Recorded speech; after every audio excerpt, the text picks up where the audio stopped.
ಧರ್ಮ ಮಾಡಿದೆ ಎಂದು ಯಮನಿನ್ನ ಬಿಡುವುದಿಲ್ಲ. ಕೂಡಿಟ್ಟು ಹಣವ ಕಟ್ಟಿದ ಮನೆಯೊಳಗೆ ನಿನಗೆ ಜಾಗವಿಲ್ಲ. ನನ್ನವಳೆಂದು ಕೈ ಹಿಡಿದು ಕರೆತಂದ ಮಡದಿ ನಿನ್ನ ಜೊತೆಗೆ ಬರುವುದಿಲ್ಲ. ಮುದ್ದಾಡಿ ಸಾಕಿದ ಮಕ್ಕಳು ನಿನ್ನ ಜೊತೆ ಬರುವರಲ್ಲ. ಪಟ್ಟೆ ಪೀತಾಂಬರ ವಸ್ತ್ರಗಳು ಪೆಟ್ಟಿಗೆಯಲ್ಲಿ ಕೂಡಿಟ್ಟವಲ್ಲ. ಜೀವ ನೀನೋಗುವಾಗ ನಿನ್ನವರ ಕಣ್ಣೀರೊಂದೇ ನೀ ಕಾಡಬೇಕಲ್ಲ.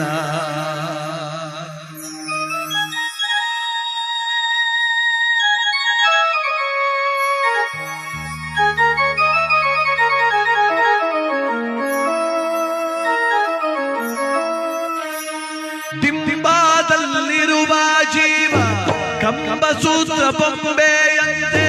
ದಿಂಬಾದಲ್ಲಿರುವ ಜೀವ ಕಂಬಸೂತ್ರ ಬೊಂಬೆಯಂತೆ.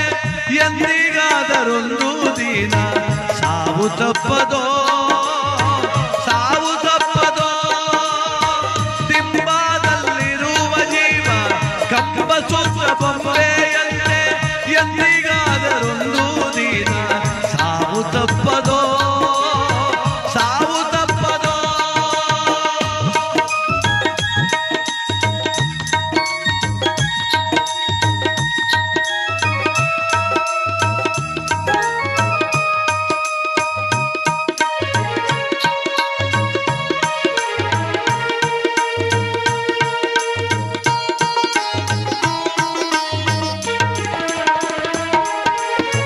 ಹುಟ್ಟುತ್ತೇನು ತರಲಿಲ್ಲ, ಸಾಯುತ್ತೇನು ಒಯ್ಯಲಿಲ್ಲ.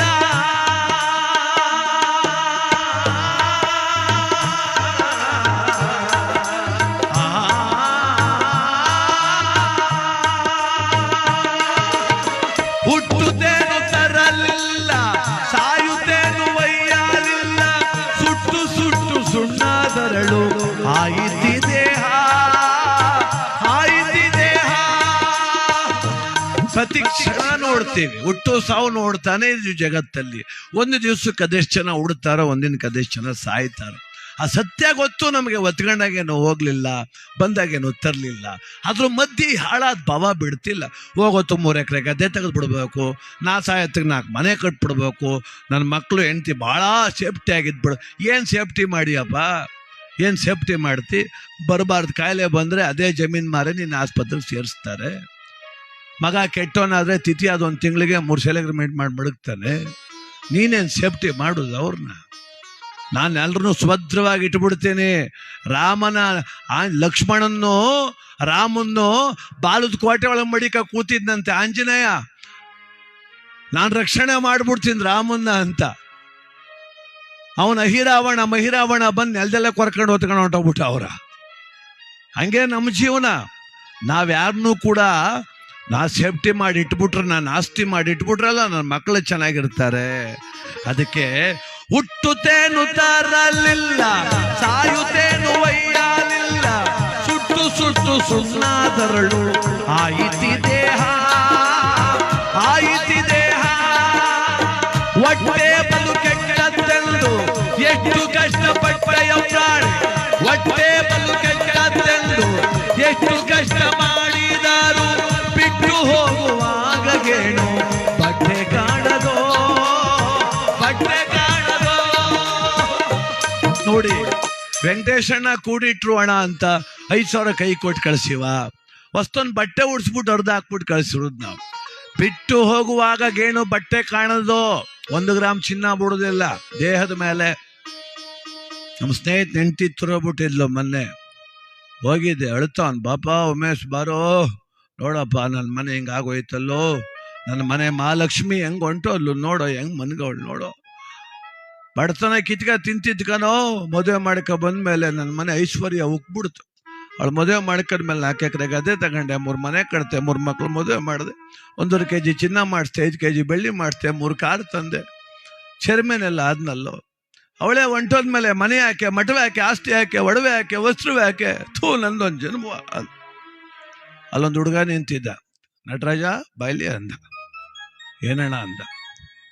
ಇದು ಆ ಮೂಗ್ಬಟ್ಟು ಬಿಚ್ಕೊಬಿಟ್ರಪ್ಪ, ಬೆಂಕಿಗೆ ಹಾಕಿಬಿಟ್ಟರು ಅಂತ. ಮನೆ ಮಠ ಏನು ಬೇಡವಂತೆ, 3 ಗ್ರಾಮ್ ಚಿನ್ನ ಬೇಯಿಸ್ಬಿಡ್ತಾರೆ ಅಂತ ಯೋಚನೆ ಬಂದು ಕೂತ್ಗೆ ಮ್ಯಾಕೆ ನಮ್ಮ ಜೀವನ.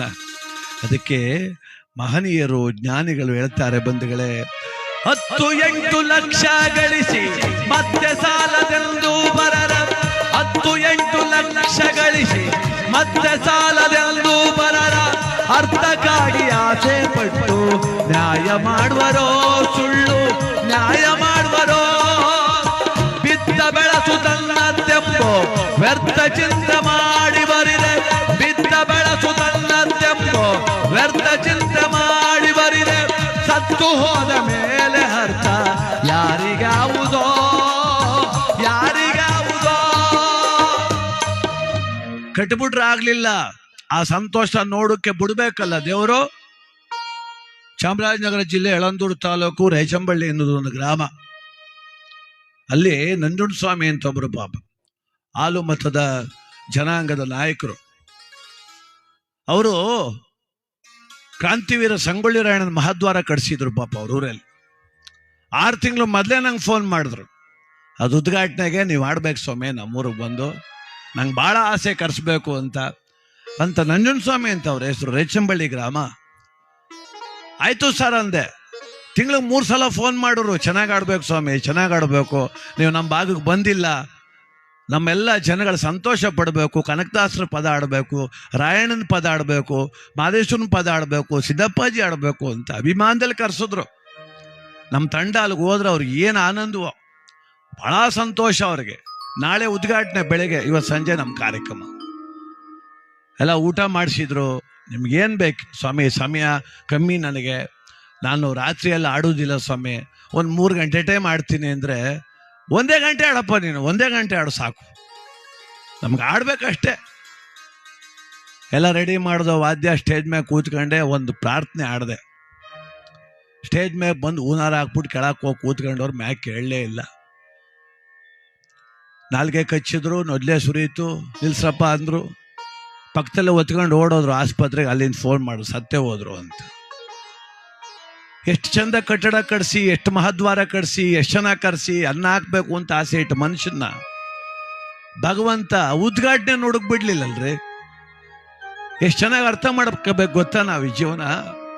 ನಾವೆಲ್ಲ ಕರ್ತವ್ಯ ಪಜ್ಞರಷ್ಟೇ. ಬೆಳಿ ಯೋಗ್ಯತೆ ಇದೆ, ಅನುಭವಿಸು, ತಿನ್ನು ಯೋಗ್ಯತೆ ನನಗೆ ಕೊಟ್ಟವನ. 10 ಎಕರೆ ತುಂಬ ಭತ್ತ ಬೆಳೆದ್ಬಿಟ್ರೆ ಏನ್ ಬಂತು, ಶುಗರ್ ಬಂದ್ರೆ ಅನ್ನ ತಿನ್ನಂಗಿಲ್ಲ.